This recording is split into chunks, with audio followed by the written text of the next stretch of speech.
Hello and welcome to You've Seen It Before, movie reviews and connections in mind, and welcome to another installment in my review and reaction series to each and every episode of Season 3 of Star Trek Discovery. Now, if you've never seen any of my other review and reaction episodes up until this point, this is just my reaction series where I give my brief overview of the latest episode of whichever series I happen to be reviewing at the time. Give a brief overview of the plot, what I liked, what I disliked, what I thought worked, what I thought didn't work, as well as some analysis as to certain plot developments and character arcs that may seem familiar to you and where you may have seen them before. Now, just to get this out of the way, this will be a full spoiler review of the latest episode of Star Trek Discovery, so if you've not seen the latest episode yet, I highly recommend stopping and coming back later when you have, because this will be full-on spoilers from here on out. So with that being said, without further ado, let's get into Star Trek Discovery Season 3, Episode 6, entitled Scavengers, in which we see that Discovery has been fully integrated, or is beginning the process of being integrated into the 31st century Starfleet, and it's gone with a serious retrofit. The biggest thing is it's got programmable matter, it's got detached warp nacelles, and the crew's they're upgrading all their control consoles, and they got their own the all-in-one badge for their uniforms. There's both a communicator, a tricorder, and a personal transporter. Plus, if you touch it, it gets like the floating display, so you got all that going on.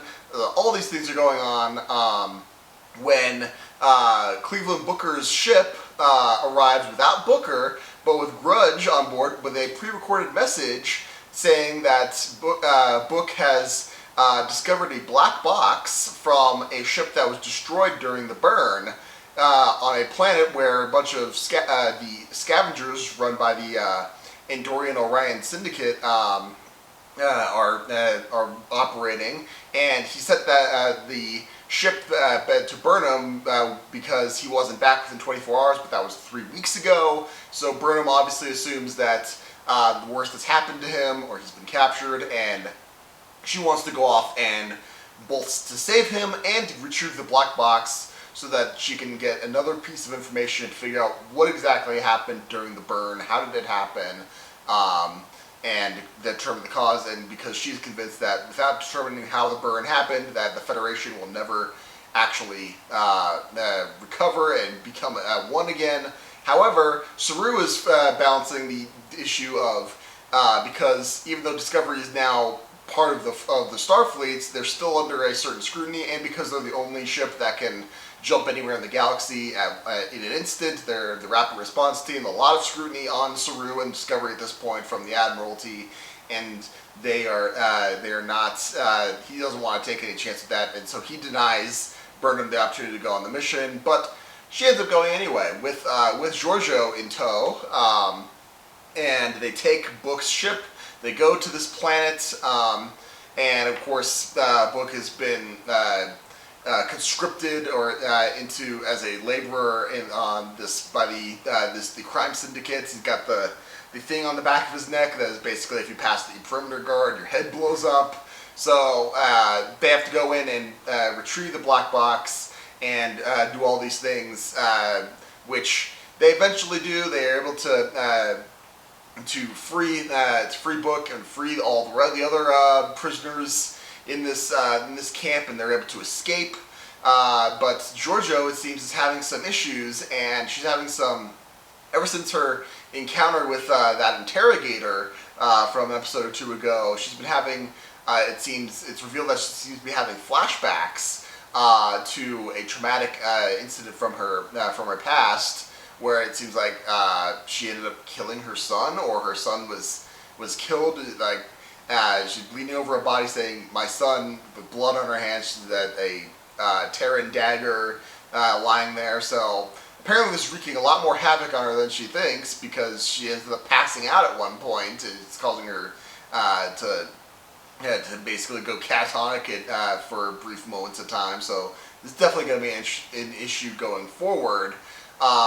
Meanwhile, on Discovery, Saru is wrestling with the decision of he's discovered that Burnham's gone on this mission, and he's like, well, now what am I going to do? I'm forced to go into the position of telling the Admiral, but I don't want to. I'm disappointed in you, Burnham, and so on. Meanwhile, Adira is still trying to figure out how exactly her boyfriend Gray is. She could see him in like ghost form, but no one else could see him. And of course, it sounds weird when she confides in Stamets that her boyfriend is there, and don't ask that. I'm not sure how to explain it, but it seems Stamets and Adira are going to have a bonding experience because they can bond over the fact that they both had someone they care for die but not be truly gone, because, well, if Dr. Colbert was able to come back, then maybe Gray's not entirely gone there, so there's a bonding experience there. Also, Adira is able to not only improve the interface of the spore drives that Stamets doesn't have to use the things in his arm to plug into it to have him operate it, but she's able to actually remove those as well. So there's so that's a fun element. And of course, the last big development of this episode is that once Burnham finally returns with the black box, it's useful intel. It's sort of a mixed bag sort of situation with the Admiral, because obviously the Admiral is very angry and saying, like, because you're able to save lives and bring back this intel, that's the only reason you're not in the brig right now, and I'll leave it to Saru to deal to determine your punishment. And Saru eventually realizes that, yeah, no, I'm relieving you. You're going to be chief science officer only. You were no longer my number one. So yeah, Burnham is no longer first officer, and that's how this episode concludes with the ramifications of that. We'll see how that proceeds later on. What I thought worked about this episode is the fact that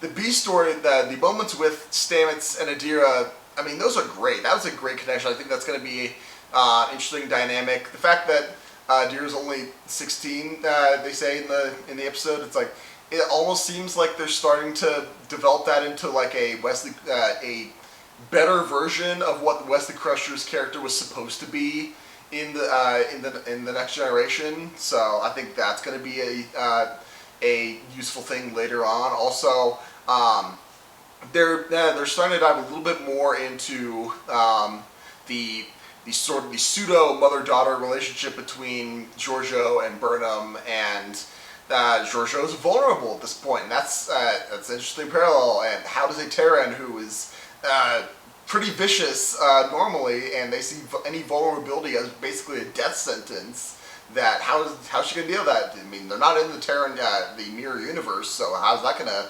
affect them? We'll see how that works out later on. And honestly, the one thing with Burnham is that's sort of a mixed bag in my opinion, because on the one hand, yeah, she's a terrible first officer. Yeah, she should not have been first officer to begin with. Relieve her, do that. But my negative, my not so great thing that doesn't work aspect of it is because earlier episodes when she was originally established as first officer, the filmmakers kind of the TV makers kind of played that up as like, no, this is a good thing. We should want this. This is showing that they're going to, obviously she's reluctant to step into the role, but this is going to be a growing experience. She's going to grow through it, and it's going to be like, but that was only like, we're only 6 episodes in, and I believe that thing happened in episode 3, so here we are 3 episodes later, and she's no longer first officer. It's like, well, that went nowhere. It's like, again, there's always the possibility that she'll work through whatever's going on, and then she'll be reinstated as first officer. That may well happen later on in the season, but at this point, it's like, well, that was a whole bunch of wasted time. That's like an unnecessary character, like a reset on that point. So I feel like that could have been handled a little bit better. But also, just throw it out there, Gross the Cat. I like everything with Gross the Cat, because Gross the Cat is amazing, and I want more Gross the Cat. However, I think the scene with Tilly coming into her quarters and finding Grudge there, she like holds her, and then Grudge walks on Tilly's back, and then it's like, that felt a little bit manufactured. I felt like that was just like, oh yeah, we need a cute cat scene and then just move on. Like, again, love the scene, but as far as the episode is concerned, it felt a little forced. I mean, that's just me. Again, not complaining to the content, just overall story wise. But yeah, overall, I'd say this is a decent development of the series thus far. I personally think that I hope that in the next episode it looks like they might go to Vulcan in the next episode based on the preview, and I hope we see more of the ramifications of the splintered Federation and them trying to bring them together now that they're a part of Starfleet again and back in with the Federation or what's left of it. That'll change how they interact with these planets and try to reunite them again, I think. And I'd be interested to see how they develop that later on. So yeah, I'm looking forward to that. And yeah, overall, I would say this is a decent episode. And the negatives that I pointed out were fairly nitpicky. So yeah, good job on that. Some things that I noticed that seemed familiar. Merely the main thing is the storyline about Burnham and Giorgio going to the planet with the labor camp to find something and free the prisoners. I'd say that is reminiscent of both sort of a combination of a couple of things. The errand to Kessel and Solo, a Star Wars story, and an episode of Stargate SG-1 entitled Orpheus, where they both have a labor camp of one sort or another, and the heroes come, and they either free, in SG-1, they're going to save Teal'c, and they also free all the other detainees there, and in Solo, they go to Kessel to get that mineral or whatever, and but they also end up freeing all the laborers there, including some Wookiees. So there's a combination of things there. Also, this isn't you've seen it before comparison, but this is an example of something in the Star Trek novels that I think is a parallel to be drawn here.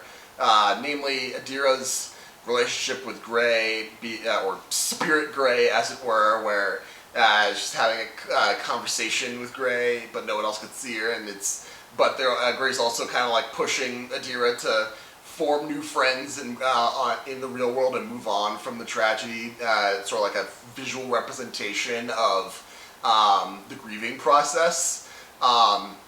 And moving on from that fact and how to cope with it, I think there's a comparison to be made. There's a character in the Star Trek Voyager novels, specifically the relaunch novels, Commander Liam O'Donnell, who his wife in the novels, died in childbirth, but when we meet him in the events of the novel, that had happened years ago, but he still sees his wife as like a physical manifestation, but no one else can see her. Obviously, it's sort of his visual representation of trying to keep her as a part of his life, but he eventually he has to move on for that, and so he doesn't talk to her as often. So again, that was just an interesting comparison that I made on that point, but I may have missed something. What did I miss? What did you see that seemed familiar to you? Let me know in the comments below. Also, what did you think of this episode?